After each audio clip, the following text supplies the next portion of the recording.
If they don't reply and your chest drops, this video is for you.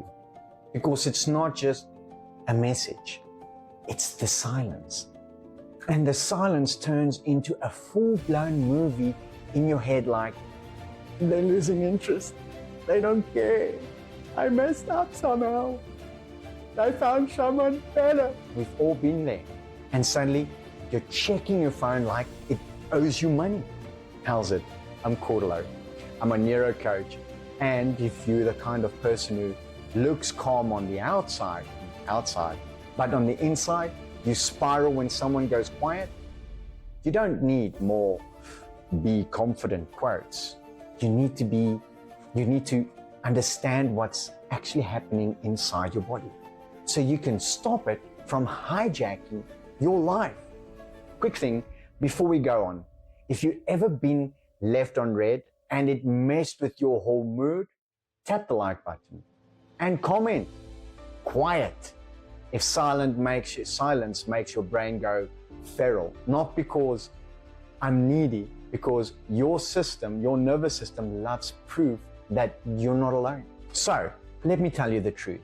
When someone goes quiet, your reaction is not overthinking. It's your nervous system reading silence as danger. For someone with anxious attachment, silence can feel like rejection, abandonment, loss of connection. I'm not safe anymore. And here's the part that hurts. Most people think the problem is the person who went quiet. But the deeper problem is the meaning your nervous system attaches to that quiet. Because your body doesn't hear, they're busy. Your body hears, I'm about to lose love. And when your body believes love is leaving, it panics. So you don't just feel sad, you feel urgency, like you need to fix it now. Here's the spiral loop that ruins people. Trigger, they don't reply. Body reaction, chest drops, stomach tight, heart speeds up. Mind reaction, your brain tries to explain the pain. Story, I'm not enough, I did something wrong. Behavior, double texting, stalking socials, testing them, going cold, pretending you don't care. Result, you feel ashamed. And even worse, because you feel more unsafe. Loop repeats, but stronger next time. And the worst part, it's self-feeding. Because now you're not just scared they'll leave, you're scared of how you act when you feel scared.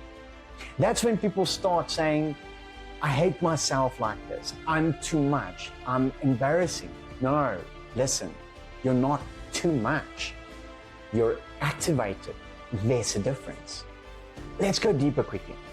Because the fear is not, they're not replying. The fear is, what does this mean about me? That's the code. Silence becomes a mirror. And the mirror says, you're not lovable, you're not chosen, you're replaceable, you don't matter. That's why it feels so personal. And that's why your brain becomes a detective. You start analyzing like, did they use a full stop? Did they watch my story but not reply? Did they take 3 minutes yesterday? Why did they take 3 minutes yesterday? But today it's 6 hours. You're not crazy. You're trying to create certainty so your body can calm down, because uncertainty is the trigger. Let me paint you a picture. You meet someone, everything is beautiful. They're consistent, they're sweet, they're present. Then one day they go quiet.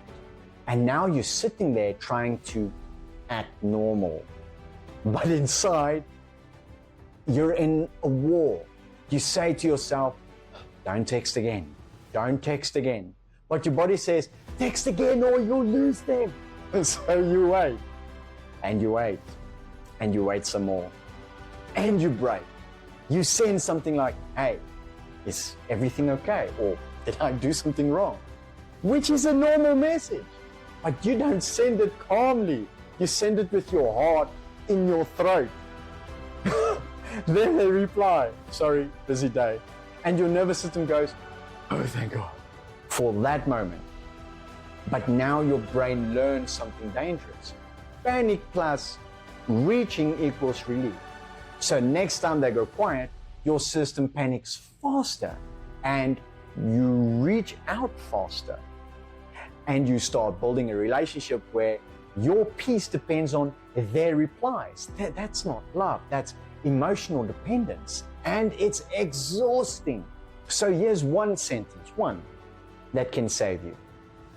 This is a trigger, not a truth. Because when you're triggered, your mind feels like it's telling the truth, but it's not. It's telling you a survival story. So when you go quiet, you need to stop treating your feelings like a fact. Feelings are real, but they're not always accurate. Your nervous system is basically an overprotective bodyguard. If it has a history of silence equals abandonment, it will pull the alarm even when it's not an emergency. So your job is not to stop feeling. Your job is to separate what's happening now from what happened then. Because anxious attachment is often all pain wearing new clothes. Let's talk about the sneaky stuff. Number one, you confuse connection with control.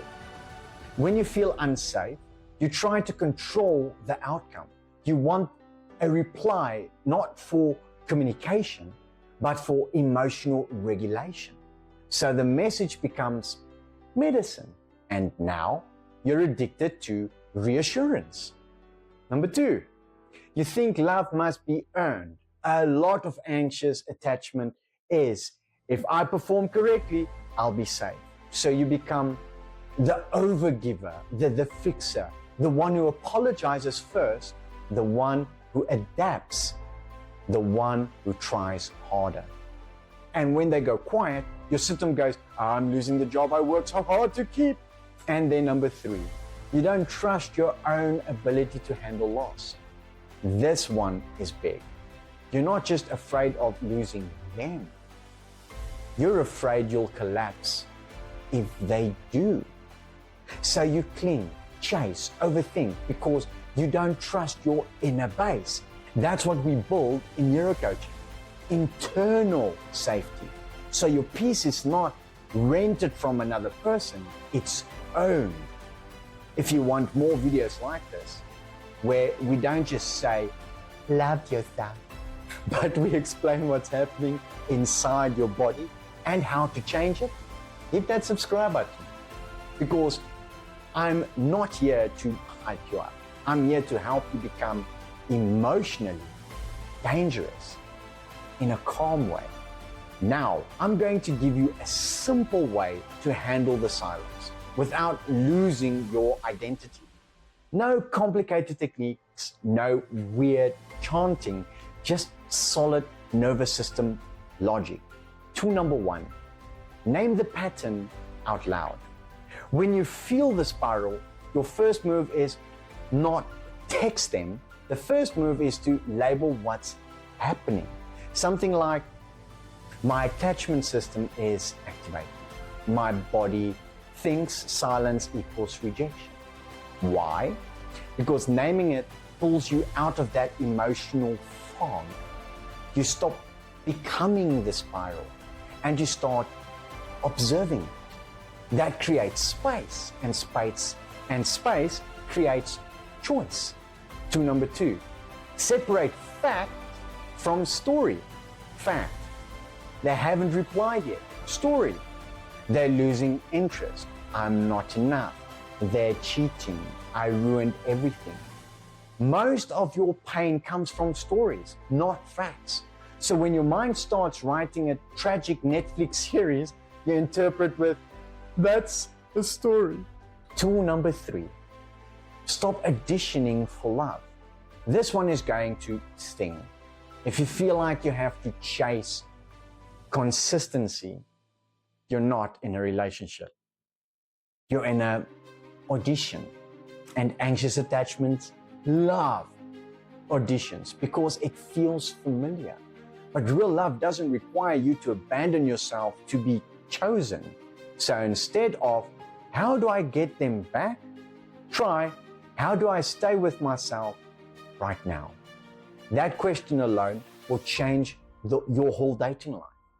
Tool number 4, build self-worth in the moment of silence. Here's what confident people do differently. They don't use someone else's attention to measure their value.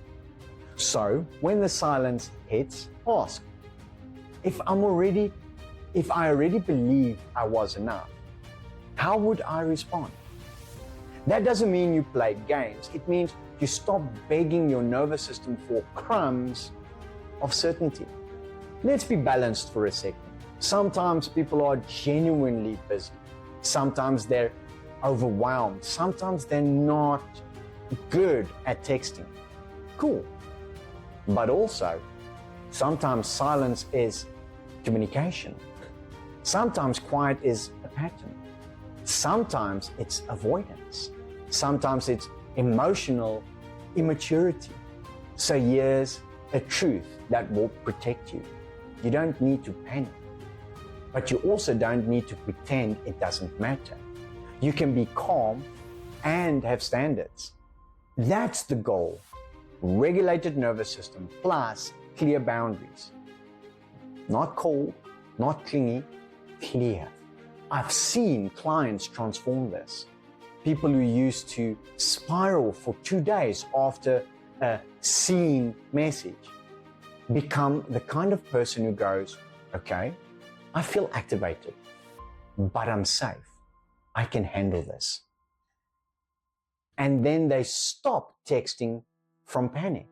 They stop checking the phone every 2 minutes. They stop needing a reply to breathe. And the crazy part, their relationship improves because they start showing up as calm, solid, self-respecting. Not an emotional hostage. That's what I want for you.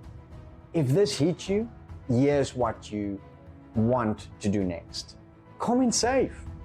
If you want me to make more videos on anxious attachment, avoidant partners, and how to build real self-worth.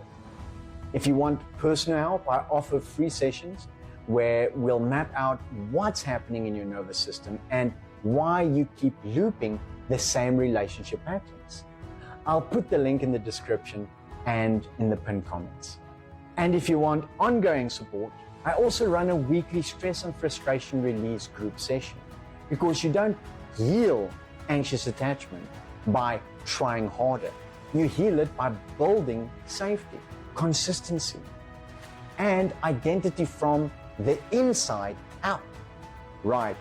Thank you guys so much for watching. And remember, if they go quiet, you don't have to go crazy. You can stay you. Thank you so much for watching. I'll see you in the next one. Cheers.